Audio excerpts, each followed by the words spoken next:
नई बहू की जादुई डोली। डॉली अपने कमरे में दुल्हन का दुपट्टा ओढ़े, हाथों में चूड़ी पहने शीशे के सामने नाचते हुए कहती है, कब वो दिन आएगा जब हम भी मेहंदी लगवाएंगे, ना जाने कब आएंगे और डोली में ले जाएंगे। बारी ना आई हमारी, बारातें देखी सारी, नाचे हम सब की बारातों में, याद पिया की आने लगी, हाय भीगी भीगी रातों में। तभी उसकी माँ प्रेमा उसके सिर पर टपली मारकर कहती है, आ तो गया वो दिन, अब और क्या चाहिए। चल नीचे, तेरी मेहंदी की रस्म है, मेलो ड्रामा कहीं की। माँ, अपनी बेटी के साथ भी नाचो ना, फिर तो मैं चली जाऊंगी। एक रील बनाऊं आपके साथ? अरे मुझे तेरी तरह मुंह बनाकर मटकना नहीं आता। अरे माँ, आपको कुछ नहीं करना, खड़े होकर मेरे गाल पर हाथ रख देना और मैं आपको गले लगा लूंगी। ठीक है ठीक है। तभी डॉली फोन के सामने अपनी माँ के गले लगते हुए रील बनाती है।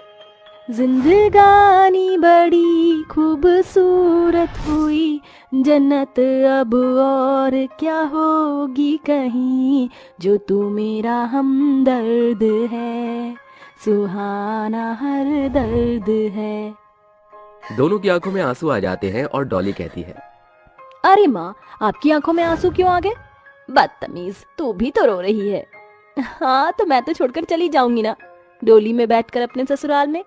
हाँ, डोली से याद आया, तेरी डोली में जाने की इच्छा को पूरी कर दिया है मैंने। तेरी डोली आ गई है नीचे, एकदम खूबसूरत वाली। आज के जमाने में लड़कियां कार में बैठकर अपने दूल्हे के साथ जाती, और हम मैडम जी को डोली में जाना है। आउच माँ, मेरे कानों में दर्द हो रहा है, छोड़ो ना कान। माँ, शादी एक बार ही होती है, मुझे कार में नहीं जाना था, मुझे डोली में जाने का मन था इसलिए। हाँ हाँ पता है। तभी प्रेमा डोली को नीचे मेहंदी लगवाने के लिए ले जाती है, जहाँ सारा डेकोरेशन हरे रंग की मेहंदी की थीम पर होता है। डॉली के मेहंदी लगती है, वहीं साथ में नाच गाने का जश्न भी चल रहा था। कुछ देर बाद डॉली अपनी डोली को देखकर खुश हो जाती है। अगले दिन दूल्हा दुल्हन सुंदर से शादी के जोड़े में बैठे थे, जहाँ वो पंडित की बातों पर उनके वचन सुनते हुए हंस रहे थे।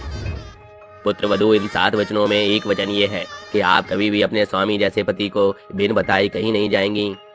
अच्छा पंडित जी, मैं वचन देती हूँ, इनको बिना बताए कहीं नहीं जाऊंगी, पर अगर ये मुझे बिना बताए कहीं जाएं और मेरी इच्छा को पूरी ना करे तो मैं क्या करूँ?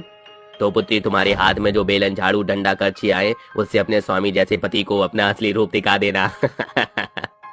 पंडित जी, ये तो गलत बात है, नाइंसाफी हो जाएगी हमारे साथ। यदि हम इनके किसी बात को मना कर दें तो चित्त भी इनकी और पट भी इनकी होती है। बेटा, ये तो प्रकृति का नियम है, वो स्त्री है, कुछ भी कर सकती है। देखा देखा जी, पंगे मत लेना मुझसे। अरे पंडित जी, जल्दी मंत्र पढ़िए, उसके बाद मैं नागिन डांस करूंगी। ऐसे मैं नागिन नागिन नागिन नागिन डांस नचना।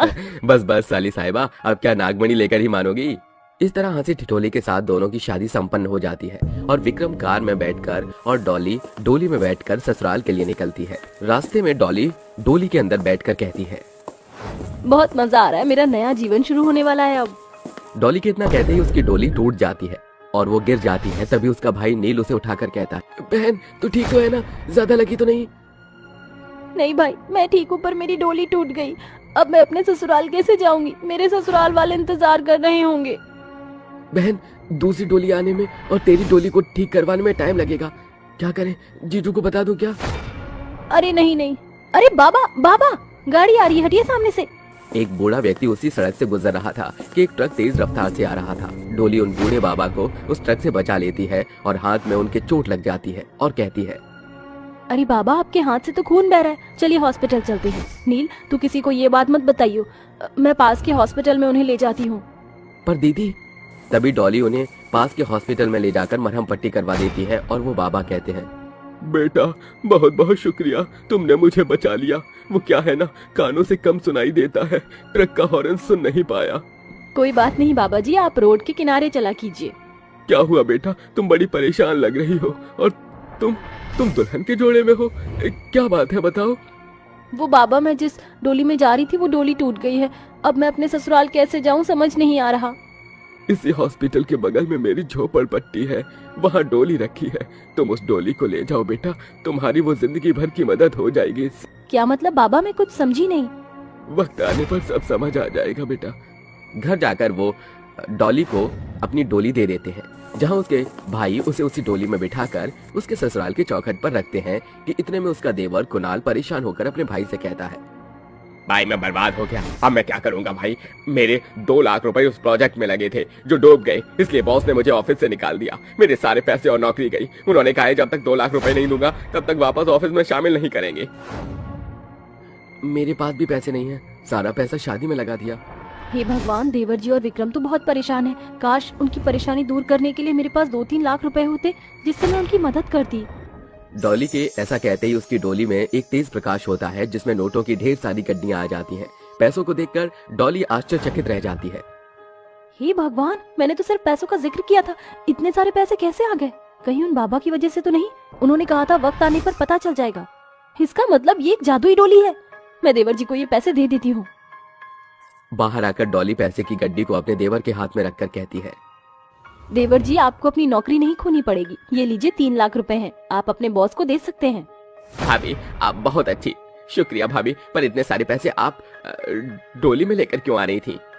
वो बैग में रखना मुझे सही नहीं लगा, इसलिए अपने साथ ही सेफ्टी के तौर पर लेकर आई थी।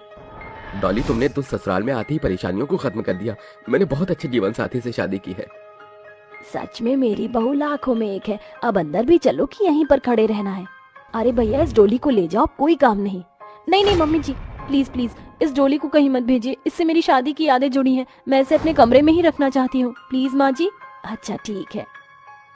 तभी सास डॉली का अच्छे से गृह प्रवेश कराती है और उसके कमरे में ही उसकी डोली रखवा देती है। कुछ ही दिनों में डोली घर की सारी जिम्मेदारियों को संभाल लेती है। एक दिन ऑफिस के बाहर से विक्रम की कार चोरी हो जाती है। ये बात वो घर में आकर सबको बता देता है। तभी डॉली कहती है, विक्रम जी कितना परेशान है, उन्हें ऑफिस जाने में कितनी प्रॉब्लम थी, उनकी मदद करनी चाहिए और हमारे लिए कितना कुछ करते हैं। अरे हाँ, वो जादुई डोली मेरी मदद कर सकती है।